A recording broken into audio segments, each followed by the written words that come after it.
The 100 Years' War? The rise of the Turks? The Guelphs and the Ghibellines? No. They all diminished before the gravity of the events that transpired in the north. Far to the north. After centuries of leading Viking raids, bringing wealth and women back home, and establishing a mighty kingdom in the north, the Battle of Stamford Bridge, which could have left England in the possession of the King of Norway, largely marked the end of the Viking Age.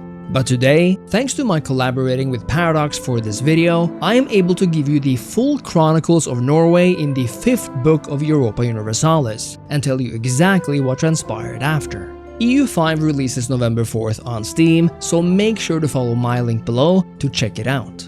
And now, I give you the history of Norway. In 1337, Norway finds itself in a royal union with Sweden. King Magnus VII, born to a Norwegian mother and a Swedish father, is crowned king of both countries in a union that sees them as equals. With a hostile Denmark to the south, the smaller kingdom of Scania between them, and untold challenges on the horizon, a union might not seem like the worst thing to happen. But of course, this is Europa Universalis, and nothing ever stays the same. Through a royal union, every country has the right to put forward union policies. Policies that may see the union remain federalized, or indeed see them tied closer together, perhaps even establishing a senior partner, and in the future, possibly annex the other union member altogether.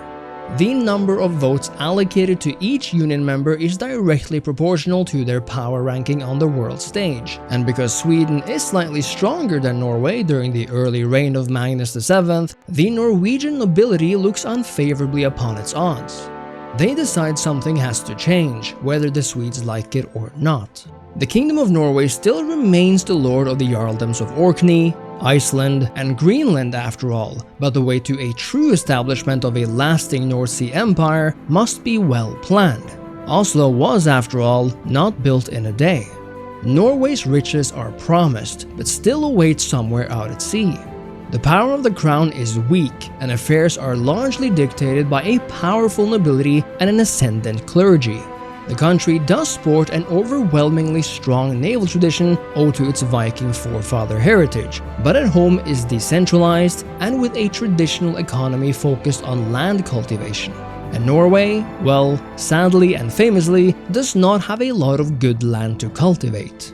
Not like Denmark, where the devs, i.e. God, seems to have misplaced most of it. Not as a mistake, of course, simply because he knows they will need it, while we can do without.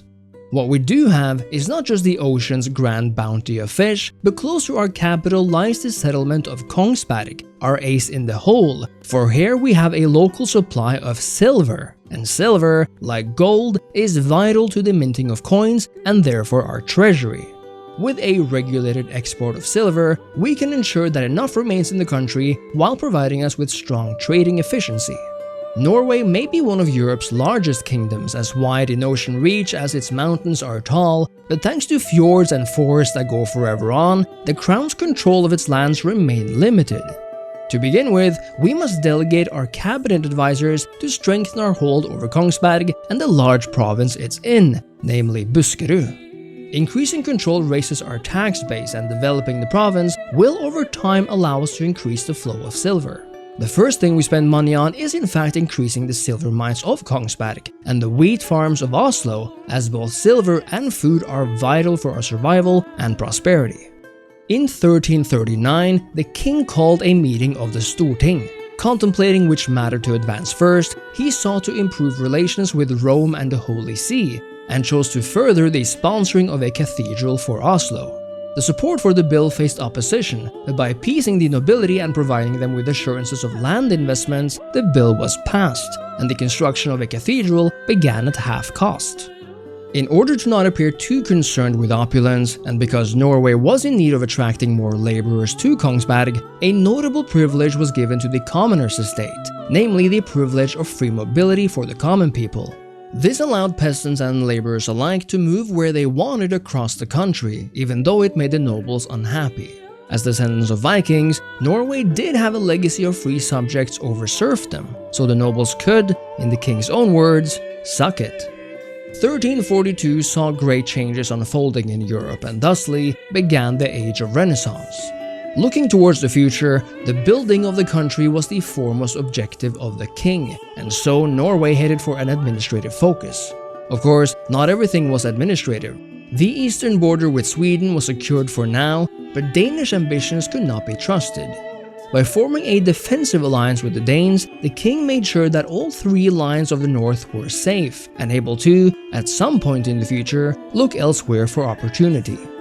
Peace reigned in the country, but the whole of the Union was not so content. In Sweden, a coalition of nobles revolted against the king, for a moment shattering the country. True, we had an obligation to aid them as Union partner, but we raised only a few levies as to not waste too much manpower on petty Swedish squabbles. Meanwhile, by currying favors with both the Danes and the Swedes, we allowed a select few to migrate to Buskerud to become workers, specifically for the purposes of the silver mines. In 1344, it became clear to the Norwegian nobility that the civil war had ravaged Sweden more than they had predicted. The Swedish administration was weakened, and with less ability to project power abroad, the nobility suddenly found themselves in a position of power. It was then, on the fateful day of September 9th at 11 o'clock in the morning, that a meeting of the Union Council was convened. The council aimed to settle the question of the Union's foundational law, and to vote on a bill to establish seniority, with Norway now as the senior partner. The vote was a nail-biter. As Sweden recovered, the vote dragged on, and a recovering Swedish nobility returned to the council chambers in numbers. With 148 votes versus 144, the vote narrowly passed, and in 1345, Norway assumed the role of senior Union partner, prompting King Magnus II himself to not just move court to Oslo, but to officially adopt the culture of his mother. As fate would have it, it was not long after that a lone ship arrived on the shores of Borgund. Led by Captain Fingwin MacPaul, a Norse Gael refugee from Scotland, he and his crew had been forced to flee the wars there. Not only was he given the rights to stay, but he was given the opportunity to raise a gallows-glass sept for his clan of warriors. It was this reunion with the Norse Gael that put Britannia back in the mind of the king and nobility. Perhaps Norway's days as a power in Britain were not over after all. But before dreams could become true ambitions, news spread from the far corners of the world. The plague known as the Black Death was making its way towards Europe. To prepare, the king ordered investments into food production, the silver mines, and even wool making for the coming winter. He ordered the laying down of the first true road system in Norway, with the goal of connecting Oslo to the silver mines of Kongsberg. But nothing could prepare us for what happened in November 1347, when the Black Death arrived and spread quickly. We did not dare unload ships that came to our shores with no crew. We were forced to keep the peasants from moving freely, to keep the plague from spreading further. The crown did its best to keep people from turning on each other while segregating the sick, isolating the country despite its costs, and moving the court into hiding. But most of all, one could only watch as the plague ran its course. But one day, it subsided. By 1354, the plague had claimed 137,000 souls in Norway, leaving a population of 373,000, down from almost 500,000. The cataclysmic disease had passed but forever changed the country. But King Magnus VII emerged from hiding with renewed vigor.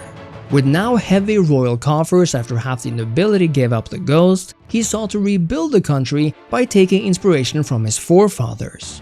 He invested heavily into not just urban wharves that would strengthen the navy, but raised fishing villages all over the country to spur local seafarers to both find new avenues for food, but also to send able-bodied sailors to the fleet.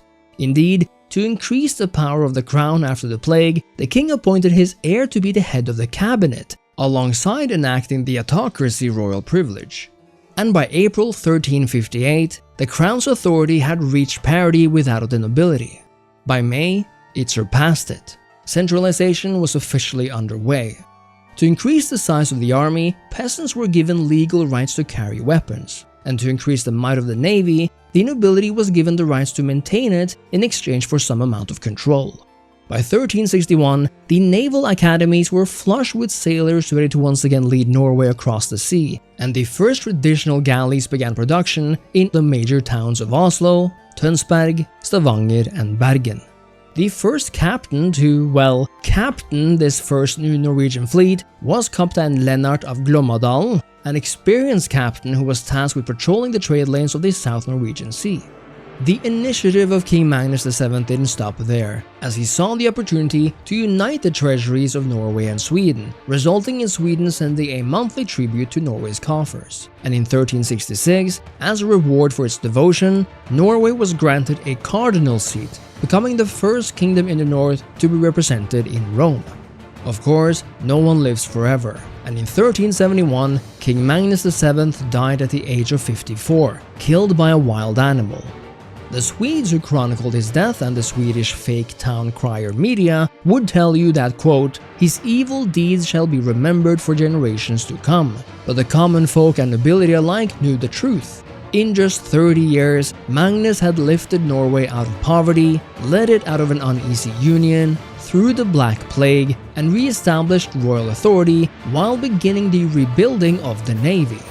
It was a lot to live up to for his son King Birger, but being something of a genius, most scholars predicted great things for the future. King Birger was ambitious. Aiming not just to increase Norway's domestic wealth but expand his influence abroad, he built trade offices all over Northern Europe to extend the reach of his merchants. And soon, Norwegian shipbuilders learned the secrets of the Mediterranean, now able to build bigger and better galleys. And galleys can be used for more than just patrolling. It was Birger's wish to live up to or even surpass his father's legacy, and he knew maintaining Norway would not be enough alone. Looking across the sea, his gaze was at once fixed on the land Norwegians had sailed to so many times before, even though it now seemed so long ago. But Scotland was in an alliance with France, Europe's mightiest kingdom. He was wary of a war with Scotland, let alone one which included France. But Birger was clever. He sent spies to Scotland, spies who were trained in the arts of the diplomat, or rather, anti-diplomacy. Over the course of the next month, his spies tarnished the reputation of Scotland on the international stage, prompting France to declare their old alliance null and void. This was his opportunity. King Birger of Norway declared war on Scotland. With Sweden alone by his side, he knew his chances were slim, but by using diplomatic favors he had earned with the King of Denmark, he called his southern neighbor into the war as well, dramatically evening the odds. Almost 4,000 levies were raised in the capital, sent across the sea by 28 sturdy ships. But what they would come to see frightened them. A Scottish army of at least 20,000 men. Luckily, the admiral knew what to do and lifted his army to the Scottish possessions in Ireland, where the Scottish fleet would be powerless to take on the Norwegian one. In fact, after leaving the army in Ireland, he sought out the Scottish navy itself, sank it to the bottom of the ocean, and left the Scottish army of 21,000 men stranded on Orkney with no way of leaving. Meanwhile, a Danish army of 6,000 men arrived in Scotland to join the invasion, but the Scots were waiting. A second army, 19,000 strong, intercepted them as soon as they made landfall and utterly vanquished the Danes. Of course, that didn't stop them.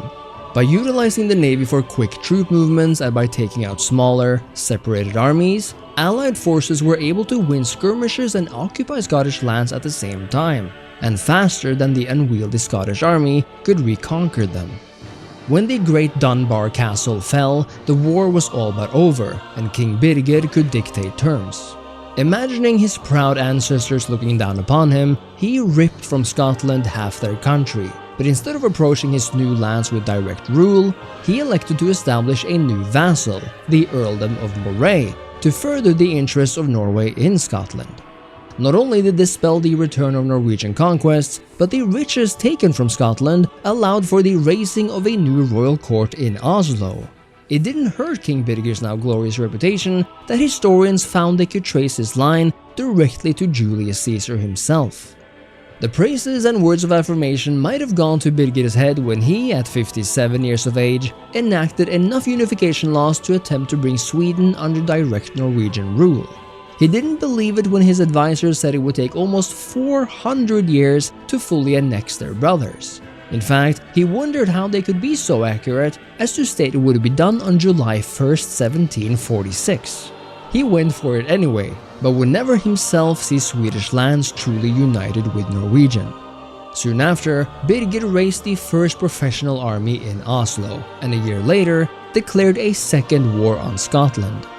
A pivotal point in the war occurred when a Norwegian-Danish force 15,000 strong met a Scottish army on the western coast. It ended in an Allied victory, killing over 6,000 Scots and almost 5,000 Allied soldiers. It was a good moment, one the armies cherished until the end. This time, Birger demanded more land and liberated the ancient lordship of the Isles, tying his dynasty to theirs through royal marriage. And so continued Birger's reign as a warrior king until his death at 66, when his daughter Queen Christina ascended to the throne. Even though her reign was partially marked by an uppity nobility who preferred a male heir, Queen Christina also oversaw a modernization of the army. The Renaissance and new European advances brought gunpowder to Norway, but soon the Age of Discovery saw an entirely new obsession spread across Europe. But more on that later. Seeking to foster greater unity within the Norwegian-Swedish Union around the Bjølbo dynasty, she ordered the creation of new flags that proudly displayed both national and dynastic colors. Of course, once the Bjølbo dynasty was away from the throne, the flags would again change. Little did she know that the Portuguese down south had already discovered the New World. In the north, they were a little more preoccupied with the growing power of the Hansa, and employed the Norwegian nobleman and knight Sigurd Jonsson to administrative office. It was in 1454 that Queen Sofia of the new Hohenzollern dynasty saw her opportunity to make her mark on history. In a failed and quite honestly suicidal war with the Holy Roman Empire, Denmark had suffered a crushing defeat, forced to split the country between itself and various German states. This war, she insisted, made the defensive alliance between Norway and Denmark illegitimate and declared it null and void. By taking advantage of a session of parliament, she had scholars draw up a claim on Danish territory, and just 2 years later, she sent a joint Norwegian-Swedish force across the sea to secure the Danish lands from further German incursion. When Norwegian armies arrived, many swore they could hear the Danes cheer them on, begging them to be saved.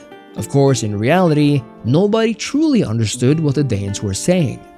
With mighty carracks, she closed the Straits of Öresund and alongside Swedish armies won battle after battle. And within July 1457, the Norwegian navy was peacefully docked in København. What remained of Denmark was forced to wait for further Norwegian conquests down the line, but Sofia would finish what her grandfather had started and attack the remaining independent Scottish enclaves and made them vassals, while also making the Irish kingdom of Connacht her tributary, once and for all cementing the kingdom of Norway as the overlord of Scotland and most of Ireland. To everyone's surprise, once Queen Sofia died, the throne went to her eldest daughter, Christina II, meaning not just 2 queens in a row, but a queen who was married to one King John II of England, leaving Norway suddenly in a marriage union with a vastly more powerful kingdom to its south. It was through these turns of events that Norway found itself entangled in the 100 Years' War on the side of England against a French invasion. It ended badly for England, with France reconquering more territory on the mainland, and a decade later, winning the 100 Years' War altogether. Caring little for war, Queen Christina II became fascinated with the rumors of the New World. She became the first Norwegian monarch to send expeditions into the unknown sea, beginning with the Azores since her advisor captains deemed the waters to be a safe start. It was not long after that a preacher in Sweden began nailing his theses to a church door. The Protestant Reformation had begun, and it had done so in the Norwegian-Swedish Union. Soon, Lutheran preachers spread across Europe, and in 1517, Norway embraced the Reformation alongside Sweden and converted. By 1531, and thanks to shifting dynasties, Norway and England had parted ways, but to the great tragedy of many a Norseman, so had the long-lasting union between Norway and Sweden. But Norway quickly found itself in a truly great war, a defensive one this time, when England declared upon the Irish kingdom of Connacht, Norway's tributary.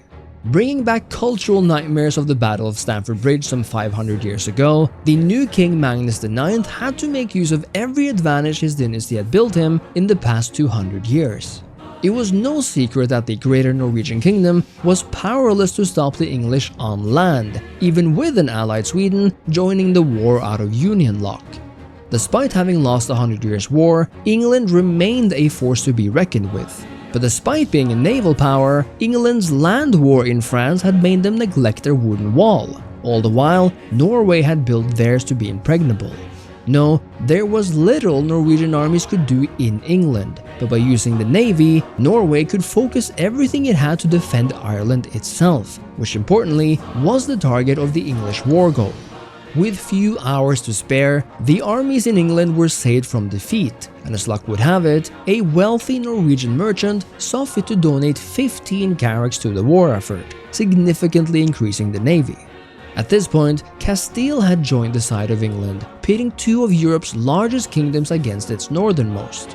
Castile too was a famed naval power, but its mostly merchant vessels were powerless against the Norwegian carrack warships.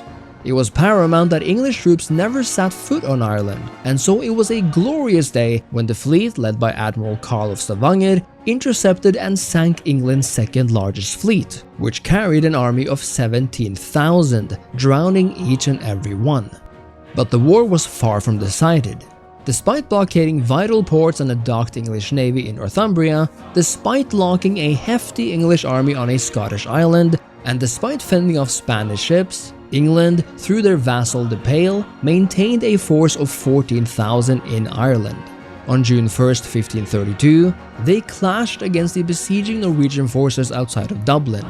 In a winner-takes-all battle, it came down to the last man, but once the dust settled, the English were nowhere to be seen, while the Norwegian siege went on. Miraculously, by 1533, despite fielding an army 100,000 men strong, enough to overshadow the Norwegian coalition army 10 times, England had no possible route to Ireland. With their coasts bombarded, both sailors and soldiers drowning at sea, and the recent memory of the 100 Years' War defeat still stinging, the English people were revolting, their kingdom's stability at an all-time low, and war exhaustion on the rise. This, in a historic turn of events, led to Norway being able to dictate the terms of peace. No land was exchanged this time, but the kingdom was in dire need of money after surviving on loans for the past 2 years. And so, England was forced to part with a hefty sum of 1,689 gold pieces and to pay war reparations for the duration of the peace. King Magnus IX had done the impossible, ensuring Norway's integrity in the face of overwhelming force. The next few years saw Norway involved in wars with the Holy Roman Empire for Denmark, but with its navy and English gold, it emerged successful. It allowed Norway to be the first European kingdom to reach Canada, a land ripe for the taking, and as such, the king ordered a multitude of people from all over the kingdom to travel across the sea for riches and glory. And instead of declaring the new lands to be crown lands, Magnus IX established colonies who would better oversee the local situation in the New World. The colonies spread fast, and heavy sums were now invested into explorers finding new lands, sea lanes, and advantages. You might not believe me if I told you, but due to shifting dynasties and claims, King Magnus at one point decided to realign the church, abandon Lutheranism, and once more rejoin the Catholic Church. This was all done to keep a royal union with the English, which of course meant defaulting on a union with the Lutheran Swedes. When the union collapsed in 1565 with the death of Magnus and the coronation of King Erik II, he immediately declared war on Sweden, deeming their dynastic union to have run its course. The war was bloody but easily won by King Erik, who now claimed and conquered much of Sweden's most valuable land, while at the same time forming his important union with England.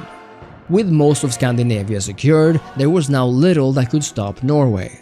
Through successive wars, Sweden was diminished battle by battle, and the New World opened up, offering entirely new resources like tobacco, maize, and chili, goods Europeans had never heard of before. But the colonization didn't stop there, as Norway joined the other Europeans in charting Africa, beginning with a colony in Cameroon. After a successful war against the Republic of Novgorod in the east, and establishing not just a senior position in a union with the German elector state of Brandenburg, but England itself, Norway had risen from a beaten junior partner to not just a European hegemon, but a colonial and naval great power. That was the history of Norway from 1337 to 1639, but 2 more centuries remain to be explored before this story is truly over. In the meantime, I hope you enjoyed what you saw, and if you liked what you've seen from EU5 thus far, make sure to check it out on Steam as the game releases on November 4th, and do so by following my link below. Let me know your thoughts on the video in the comments, make sure to leave a like, and subscribe to the channel. Thank you so much for watching, thank you so much to Paradox for sponsoring this video, and I'll see you next time. Cheers.